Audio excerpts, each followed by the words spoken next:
من الشیطان الرجیم بسم اللہ الرحمن الرحیم لیس علی الاعمى حرج ولا علی الاعرج حرج ولا علی المریض حرج ولا علی انفسکم ان تاکلوا من بیوتکم او بیوت آبائکم۔ دیکھو یہ سورہ نور ہے اور سورہ نور کا جو بیشتر حصہ ہے وہ عفت و عصمت کے متعلق ہے، پردے کے متعلق ہے، ٹھیک ہے نا۔ گھر میں جب آدمی جائے تو اجازت لے کر جائے، اس کے متعلق ہے، کس طرح سے اجازت لینی ہے، پیچھے بیان ہو چکا تھا۔ اب آج کے سبق میں ہم لوگ جو پڑھیں گے وہ یہ ہے کہ جب آدمی اجازت لے کر کے گھر میں داخل ہو گیا تو گھر کے اندر داخل ہونے کے بعد جو واجبات ہیں، جو سنتیں ہیں، ٹھیک ہے، ان چیزوں کو آج ہم لوگ سمجھیں گے، ٹھیک ہے نا جی۔ یہ آیت کریمہ، اس آیت کریمہ کا جو واقعہ میں بتانے جا رہا ہوں، اس واقعے کو بعض لوگوں نے شان نزول بھی قرار دیا ہے، ٹھیک ہے نا۔ وہ واقعہ کیا ہے کہ صحابہ کرام رضوان اللہ تعالی علیہم اجمعین کی جو جماعت تھی، بڑی وفادار جماعت تھی اللہ کے نبی علیہ السلام کے صحبت میں رہ کر ان لوگوں نے اپنے آپ کو ایسا بنایا تھا کہ ان صحابہ پر فرشتے بھی رشک کرتے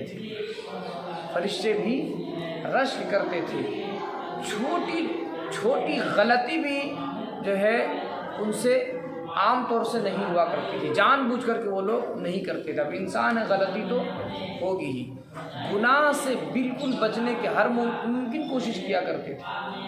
اسی طرح کا ایک واقعہ ہے کہ چونکہ عرب کا اس وقت کا دستور تھا کہ لوگ ایک ساتھ ہی کھانا کھایا کرتے تھے۔ جب گھر میں کوئی مہمان آ گئے تو ساتھ میں ہی بیٹھ کر کے کیا کرتے تھے، کھانا کھایا کرتے تھے۔ تو بعض لوگ ایسے ہوتے ہیں کہ جن کو ساتھ میں کھانے سے تھوڑا سا گھن سا کراہیت سا معلوم ہوتا ہے، حالانکہ ایسا ہونا نہیں چاہیے، لیکن بعض لوگوں کا ہوتا ہے ایسا۔ سمجھ آ رہے تم لوگ کو؟ ساتھ میں کھانا تو اللہ کے نبی علیہ السلام کی سنت ہے، لیکن بعض لوگوں کو ایسا ہوتا ہے طبعی طور پر۔ تو مدینے میں جو بعض لوگ تھے جو کمزور قسم کے لوگ تھے، جیسے نابینے ہو گئے، جو نابینا صحابی تھے، ہے نا، جو پاؤں سے معذور تھے، ہاتھوں سے معذور تھے، تو یہ لوگ اپنے آپ میں سوچنے لگے اگر ہم ان کے ساتھ کھانے میں شریک ہوتے ہیں تو ہو سکتا ہے ان کو کراہیت سی محسوس ہوگی، اس لیے یہ لوگ اس سے بچنے لگے کہ ہم کسی مسلمان بھائی کو تکلیف نہیں پہنچا سکتے۔ بعض جو لوگ تھے جو نابینا تھے وہ سوچنے لگے کہ جب کھانا لایا جاتا ہے تو اس کھانے میں جتنے لوگ بیٹھتے ہیں تمام لوگوں کا برابر حق ہوتا ہے، کسی کا اس میں کمی بیشی نہیں ہوتا ہے۔ تو نابینا جو صحابی تھے وہ سوچنے لگے کہ ہم تو نابینا ہیں، اب نابینا ہے، ہم کھاتے جائیں گے، ہمیں دکھے گا بھی نہیں، ہو سکتا ہے کہیں ہم اپنے ساتھیوں سے زیادہ نہیں کھا لیں۔ اس وجہ سے انہوں نے ساتھ میں کھانے سے کیا کر دیا، پرہیز کرنے لگے۔ اسی طرح سے بعض صحابی جو پاؤں سے معذور تھے، تو جو پاؤں سے جو لوگ معذور ہوتے ہیں، جب وہ لوگ بیٹھتے ہیں تو عام طور سے جو ایک صحیح اور تندرست آدمی جو بیٹھتا ہے اس سے وہ زیادہ جگہ لیتے ہیں، ٹھیک ہے نا جی۔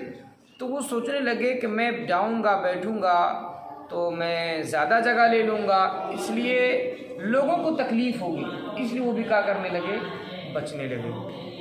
سمجھ آ رہے تم لوگ کو؟ تو اس کے بعد اللہ تبارک و تعالیٰ نے اس آیت کریمہ کو نازل فرمایا۔ بعض لوگوں کا نا یہ واقعہ شان نزول ہے، بعض لوگوں کا نا یہ ہے کہ جب قرآن کریم کی جو یہ آیت مبارکہ نازل ہوئی، وَلَا تَأْكُلُوا أَمْوَالَكُمْ بَيْنَكُمْ بِالْبَاطِلِ، کہ تم لوگ آپس میں مال کو ناحق طریقہ سے نہ کھاؤ۔ جب یہ آیت کریمہ نازل ہوئی تب یہ لوگ کیا کرنے لگے، بچنے لگے ان چیزوں سے، نابینا جو تھے وہ بچنے لگے کہ میں جاؤں گا ان کے ساتھ کھاؤں گا تو کہیں زیادہ نہ کھا لوں، ٹھیک ہے نا جی۔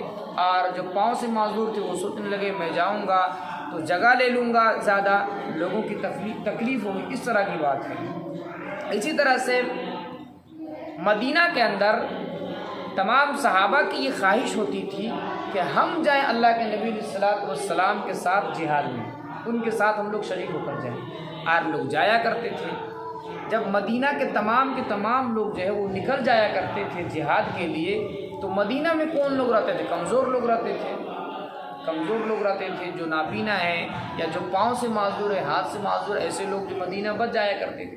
تو جو صحیح اور تندرست جو لوگ ہوا کرتے تھے نا، جو لوگ صحیح اور تندرست ہوا کرتے تھے تو وہ لوگ خود نکل جایا کرتے تھے اور اپنے مالوں کو ان کے جو غربا ہے جو مدینہ میں رہ جایا کرتے تھے، معذوری، ان کے حوالے کر کے جایا کرتے تھے، اور ان کو کھلی چھوٹ تھی کہ آپ لوگ جتنا چاہو اس میں استعمال کر سکتے ہیں۔ لیکن صحابہ تو صحابہ تھے نا، چھوٹ تو دے دیتے تھے، لیکن یہ صحابہ ذرہ برابر بھی اس مال سے خرچ نہیں کرتے۔ ایک مرتبہ کی بات ہے کہ ایک صحابی ہیں، غالباً ان کا نام ہے حارث بن عمر، حارث بن عمر، ان کے ایک دوست تھے۔ جب وہ جہاد پر جانے لگے تو اپنا جو سارا مال تھا اور جہاں خزانہ رکھا ہوا تھا اس کے جو کنجی ہے، چابی، اپنے دوست کو دے کر چلے گئے اور کہہ دیے کہ آپ اس سے جتنا چاہیں کھا سکتے ہیں۔ جب وہ چلے گئے، جب جہاد سے واپس آئے، جب دیکھتے کیا ہے کہ ان کے دوست جو ہے بالکل دبلے پتلے کمزور ہو چکے ہیں، تو آئے تو کہا آپ بڑے دبلے پتلے معلوم ہوتے، کیا آپ نے ہمارا مال استعمال نہیں کیا؟ انہوں نے کہا نہیں، بالکل نہیں، آپ نے اگرچہ ہمیں اجازت دے دی لیکن ہم استعمال نہیں کیے۔ سمجھ آ رہی؟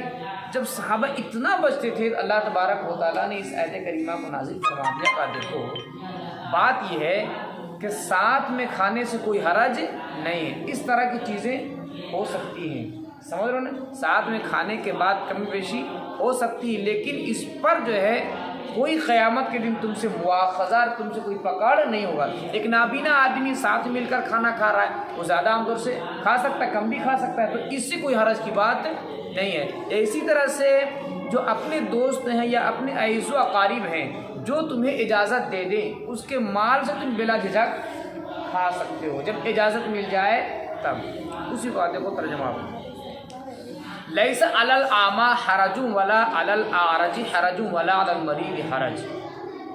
لیس نہیں ہے، علی الاعمی نابینا پر، حرج کوئی حرج، کوئی مضائقہ، ولا علی الحرج اور نہ لنگڑے پر حرج کوئی حرج ہے، ولا علی المریض اور نہ بیمار پر حرج کوئی حرج ہے، ولا علی انفسکم اور نہ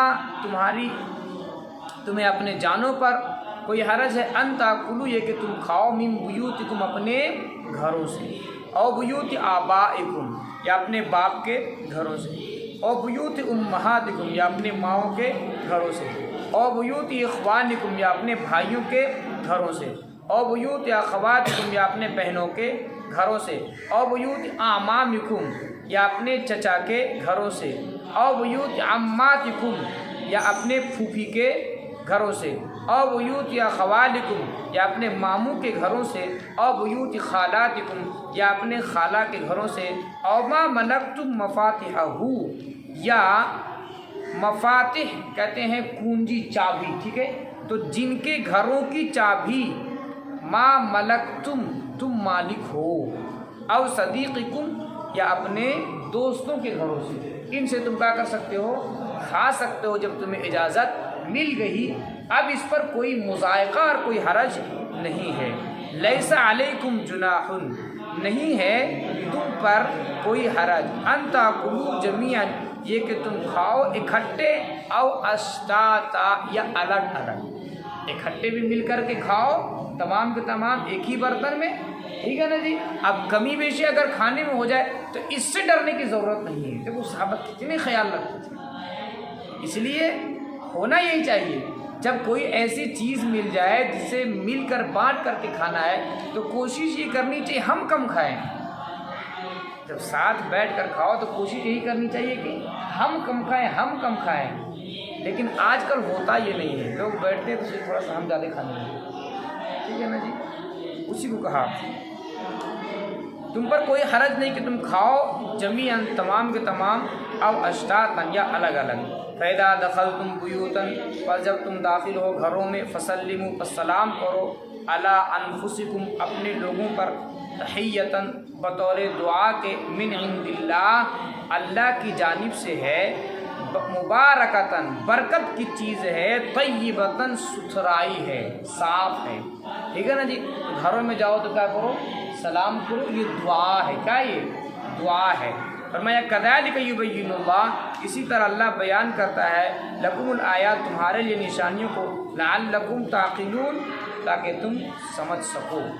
انما المؤمنون الذین آمنوا باللہ ورسولہ وَإِذَا كَانُوا مَعَهُ عَلَىٰ أَمْرٍ جَامِعٍ لَمْ يَذْهَبُوا حَتَّىٰ يَسْتَأْذِنُوهُ۔ دیکھو اللہ تبارک و تعالیٰ نے یہاں سے مومنین کے حالات کو بیان فرمایا ہے، اور آگے چل کر کے منافقین کے حالات کو بیان فرمایا ہے۔ ہوتا کیا تھا کہ اللہ کے نبی علیہ الصلاۃ والسلام کے زمانے میں جب کوئی اہم معاملہ ہوتا، اللہ کے نبی علیہ الصلاۃ والسلام جو ہے وہ جب کسی اہم معاملے میں مشورہ کرتے تو مسلمانوں کو بلاتے۔ اب مسلمانوں میں کچھ تو پکے سچے مسلمان تھے اور کچھ منافقین بھی تھے، ٹھیک ہے نا۔ تو جو ایمان والے تھے جب اللہ کے نبی کی مجلس میں حاضر ہوتے تھے تو اللہ کے نبی صلی اللہ علیہ وسلم کے اجازت کے بغیر اس مجلس کو چھوڑ کر کے وہ نہیں جاتے تھے، چاہے جتنی بھی مجبوری پیش آ جائے، چاہے کچھ بھی ہو جائے، لیکن اللہ کے نبی کی اجازت کے بغیر وہ مجلس چھوڑ کر کے نہیں جاتے تھے۔ اور منافقین ہوتے تھے، منافقین جو ہوتے تھے وہ چپکے سے کھسک کر کے نکل جایا کرتے تھے، ٹھیک ہے نا جی۔ تو اللہ تبارک و تعالیٰ نے ان آیت کریمہ کے اندر منافقین کے اس بری خصلت کو، منافقین کے جو بری خصلت ہے کہ اللہ کے نبی علیہ الصلاۃ والسلام کی اجازت کے بغیر کیا کرتے تھے؟ کھسک کر کے نکل جاتے تھے، اس کی قباحت کو بیان فرمائی ہے کہ غلط طریقہ ہے۔ اور مومنین کی عادت جو ہے وہ اللہ کے نبی علیہ الصلاۃ والسلام کی اجازت کے بغیر مسجد چھوڑ کر کے نہیں جایا کرتے تھے، تو اللہ تبارک و تعالیٰ نے اس کی تعریف بیان فرمائی ہے۔ دیکھو فرمایا انما المؤمنون الذین، بلا شبہ جو ایمان لائے، بلا شبہ مؤمنین الذین آمنوا، جو ایمان لائے، باللہ، اللہ پر، ورسولہ، اور ان کے رسول پر، وَإِذَا كَانُوا مَعَهُ، جب وہ لوگ ہوتے معہو، اللہ کے نبی کے ساتھ، ٹھیک ہے، علی امرن، کسی معاملے میں، جامعن، ٹھیک ہے، جمع ہوتے، کسی معاملے میں جمع ہوتے، یعنی اللہ کے نبی جمع کرتے، لم یذهبوا، تو وہ نہیں جاتے، حتی یستاذنوا، یہاں تک کہ وہ لوگ اجازت لے ہو ان سے، کن سے؟ اللہ کے نبی سے، اللہ کے نبی سے اجازت لیتے، جب اجازت مل جاتی تبھی وہ لوگ مسجد چھوڑ کر کے جایا کرتے تھے۔ ان الذین یستاذنون کا، بے شک جو لوگ، اللہ کہتا ہے بے شک جو لوگ، یستاذنون، اجازت لیتے ہیں کا آپ سے، اولئک الذین، یہی وہ لوگ ہیں، الذین یؤمنون، جو ایمان لائے، باللہ، اللہ پر، ورسولہ، اور اس کے رسول پر، فَإِذَا اسْتَأْذَنُوكَ لِبَعْضِ شَأْنِهِمْ، پس جب وہ لوگ آپ سے اجازت لیں، فَإِذَا اسْتَأْذَنُوا، پس جب وہ لوگ اجازت لیں کا آپ سے، لِبَعْضِ شَأْنِهِمْ، اپنے کسی کام کے لیے، فَأْذَن، پس آپ اجازت دے دیجئے، لمن شئت، جسے چاہے، منہم، ان میں سے، واستغفر لہم، اور واستغفر لہم اللہ، اور آپ ان کے لیے، لہم، ان کے لیے، اللہ سے استغفار کیجئے، ان اللہ غفور الرحیم، بے شک اللہ بخشنے والا، رحم کرنے والا۔ کن لوگوں کا؟ کن لوگوں کو؟ ایمان والوں کو، ہے نا۔ اللہ نے فرمایا کہ اگر وہ لوگ آپ سے اجازت چاہیں، کیا کر دیں آپ؟ اجازت ان کو دے دے، اللہ ان کو کیا کر دے گا؟ معاف کر دے گا۔ لا تجعلوا دعاء الرسول بینکم کدعاء بعضکم بعضا، دیکھو اس آیت کریمہ کا ایک مطلب یہ ہے کہ جب اللہ کے رسول تم لوگوں کو بلائے کسی اہم معاملے میں، تو جب اللہ کے نبی تمہیں پکار کر کے بلائے تو عام آدمی کی طرح تم مت سمجھو، بلکہ تمہیں ہر کام کو چھوڑ کر کے اللہ کے نبی کے بات پر لبیک کہتے ہوئے تم لوگوں کا ہونی چاہیے، حاضر ہو جانی چاہیے۔ سمجھ آ رہی تم لوگ کو؟ ایک بات۔ دوسرا مطلب یہ ہے بعض لوگوں نے کہا کہ جیسے تم آپس میں ایک دوسرے سے بات کرتے ہو نا ایک دوسرے سے، ایسے مثال کے طور پر جو ہے اے فلاں شخص ہے، اے فلاں شخص ہے، تو اللہ کے نبی سے اس طرح سے تم باتیں مت کرو۔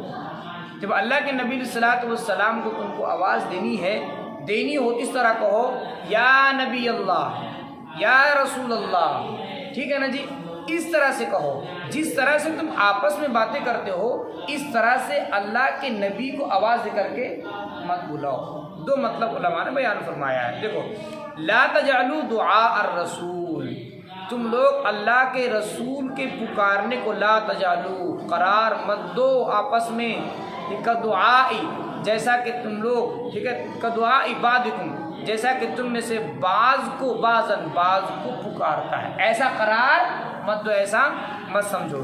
قد یعلم اللہ الذین یتسللون منکم لواذا، یقیناً اللہ جانتا ہے الذین، ان لوگوں کو، یتسللون، جو لوگ کیا کرتے ہیں، کھسک جاتے ہیں، منکم، تم میں سے، لواذا، چپکے سے، یعنی جب اللہ کے نبی کی مجلس میں حاضر ہوتے ہیں جو لوگ چپکے سے کھسک کر کے نکل جاتے ہیں اللہ ان کو خوب جانتا ہے۔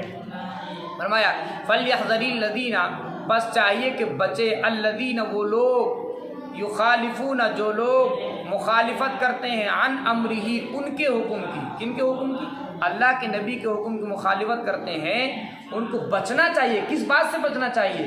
کہ کہیں ان پر دنیا ہی میں آفت آ جائے اور قیامت کے دن تو ان کے لیے دردناک عذاب ہے، اس سے ان کو ڈرنا چاہیے، بچنا چاہیے۔